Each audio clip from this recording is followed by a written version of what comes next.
बहुत सारे ऐसे पोकेमोन क्वेश्चन होते हैं जिनके आंसर हम दे नहीं पाते अलग वीडियो में, तो उन्हीं रैंडम क्वेश्चन के आंसर आज की वीडियो में अपन देने वाले हैं। लाइक सरीना को ही इग्नोर क्यों किया गया पोकेमोन अल्टीमेट जर्नीज में, बाकी सारी पोकेगर्ल्स को तो आराम से शो किया गया, एपिसोड बाय एपिसोड शो किया गया, लेकिन सरीना और एस को बस 3 सेकंड के लिए मिलाया गया। इसका आंसर मुझे मिल चुका है।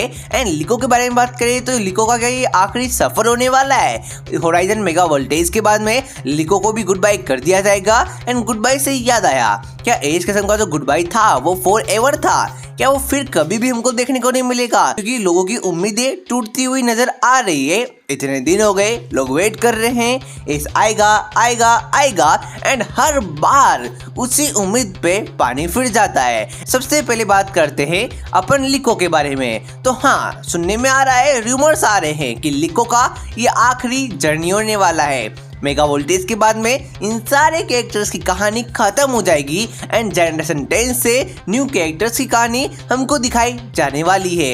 यानी कि नए कैरेक्टर्स होंगे, नई जर्नी होगी। लाइक बेब्लेड के अंदर भी अपने 3 मेन सीजन थे। उसके बाद में अपन को मेटल सागा दिखाई गई, उसके बाद में अपन को बस्ट सागा दिखाई गई। मतलब हर बार नए कैरेक्टर्स।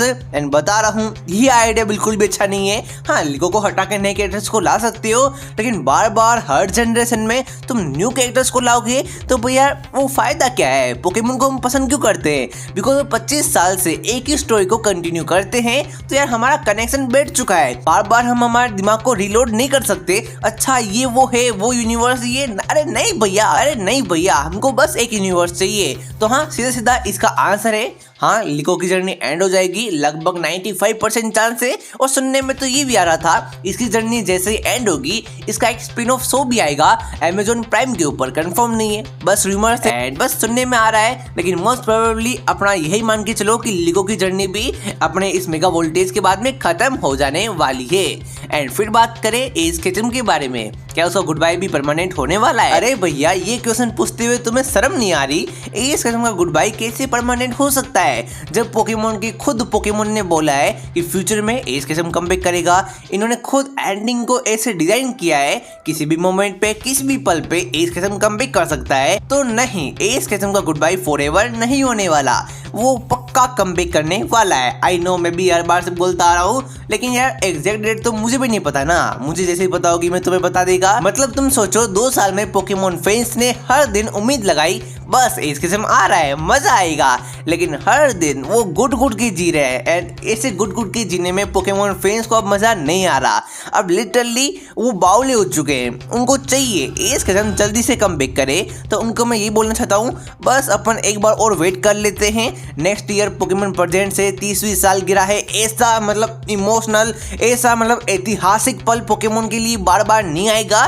तो इस ऐतिहासिक पल में एक ऐतिहासिक कैरेक्टर कमबैक कर सकता है। एंड बस यही बोलूंगा, बस थोड़े दिन और उम्मीद रख लेते हैं। अगर फिर नहीं आया तो फिर तो अपन को भी मूव ऑन करना ही पड़ेगा। और मूव ऑन से मुझे याद आया, सरीना मूव ऑन कैसे कर गई एज केचम से?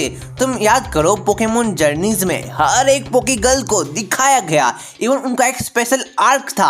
मिस्टी को ले लो, आखिरी 11 एपिसोड में कमबैक करी।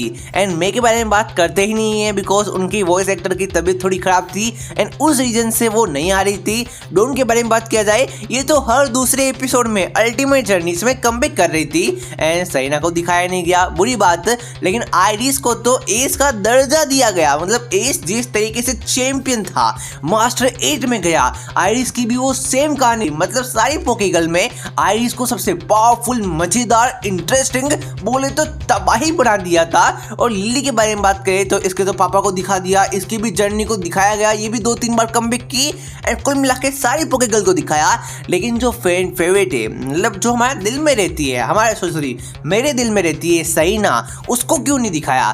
तो इसकी वजह हमको पता चलती है पोकेमोन की लीक में। पोकेमोन का काफी बड़ा लीक हुआ था, टाइफूलिजन वगैरह वगैरह। तो उसी के बीच में हमको ये भी रिवील हुआ कि यार जो सरीना के फैन थे, पोकेमोन XYZ के एंड के बाद सरीना को एज केचम से अलग कर दिया था, उन दोनों की शादी नहीं कराई गई थी। दैट्स व्हाई कुछ फैंस, कुछ अंधे फैंस फैंस, कुछ अकल के अंधे फैंस जो है ना, वो पोकेमोन के क्रिएटर्स को डेथ थ्रेट देने लगे। दैट्स व्हाई अब वो सरीना के क्रिएटर को छूते भी नहीं है। भाई ऐसे फैनगिरी करोगे तो तुम्हारा ही नुकसान है, तुम्हारी फेवरेट क्रिएटर को अब वो दिखा नहीं रहे। एंड इसी कारण से उन्होंने एस और सरीना को भी ज़्यादा इंटरेक्ट कराया नहीं। इंटरेक्ट कराएंगे दोबारा से कुछ लफड़ा हो जाएगा, फैन दोबारा से ऊपर आ जाएंगे, तो यार कोई भी नहीं चाहता यार उनकी जान खतरे में आए। दैट्स व्हाई उन्होंने सरीना को नहीं दिखाया। इसलिए बोलता हूँ एक बाउंड्री होती है फैंस और स्टेन के बीच में, तुम फैन बनो स्टेन नहीं। पर यार इतना ज्यादा बोखला भी नहीं जानना है, सबको पता है सरीना मेरी है। Just kidding. बट हाँ यही मेन रीजन था कि सरीना को इन्होंने कमबैक नहीं कराया। एंड कमबैक कराया भी तो बस कोहारू के साथ में उसके ईवी को डेवलप करने के लिए कराया।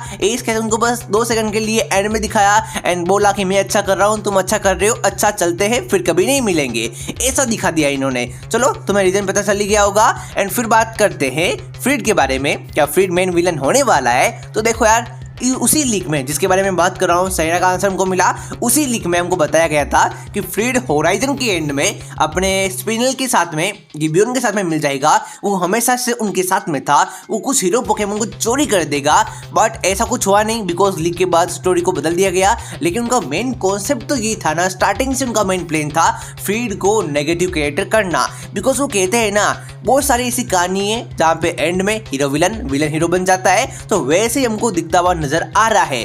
एमिथो कमबैक कर चुका है, अब वो काफी अच्छा बन चुका है, वो हीरो बन चुका है। लेकिन अपना जो फ्रीड है वो विलन की राह पे चला गया होगा, लग रहा है मुझे कहीं ना कहीं, इसको देख के लग रहा है। काफी सारे प्रूफ है, लाइक फ्रीड जो है वो गिबियन की कंपनी के अंदर ही काम करता था, तो कुछ ना कुछ तो इसको राज पता होगा। और ऐसा भी हो सकता है स्पिनल मेन विलन ना हो, स्पिनल को भी बस फ्रीड ही कंट्रोल कर रहा हो एंड उसने जानबूझ के अपनी डेथ को फेक किया हो होराइजन के एंड में। एंड जब वो कमबैक करेगा, लिकोरोई का फाइनल बॉस बैटल एस का जैसे हुआ था टीम फ्लेयर के बॉस से, वैसा ही लिकोरोई एंड पूरी टीम का मुकाबला होगा अपने फ्रीड से। जी हाँ ऐसा हो सकता है।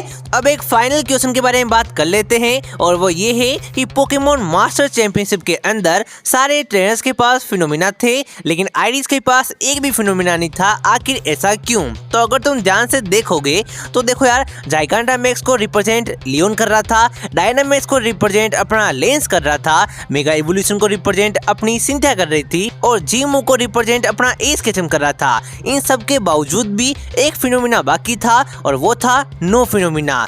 True potential, real power, raw power को रिप्रेजेंट आइरिस कर रही थी। आइरिस हम सबको रिप्रेजेंट कर रही थी कि बिना किसी स्पेशल पावर के भी प्योर हार्डवर्क, डेडिकेशन, मेहनत, जुनून और एक मोटिवेशन के जरिए तुम आगे जा सकते हो। आइरिस अपने गोल को पूरा करने के लिए, ड्रैगन मास्टर बनने के लिए वर्ल्ड चैंपियनशिप में आ गई एंड वहां पे उसने सबसे पावरफुल ड्रैगन मास्टर सिंथिया से मुकाबला किया। तुम इमेजिन करो, एस के मेगा लुकारियो को, मतलब नॉर्मल गार्चोम को हराने में पसीने छूट गए और वहीं आइरिस के हेक्सोरस ने वही गार्चोम को बिना किसी फिनोमिना के, वो भी मेगा गार्चोम को बिना किसी फिनोमिना के नेक टू नेक टक्कर दी, जो कि दिखाता है कि आइरिस प्योर हार्डवर्क का एग्जाम्पल थी। दैट्स व्हाई आइरिस को कोई भी फिनोमिना नहीं दिया गया। एंड नेक्स्ट वीडियो में कौन से क्वेश्चन का आंसर दूं कमेंट में बताओ, बस वो पोकेमोन से कनेक्टेड होना चाहिए। Bye bye, sayonara.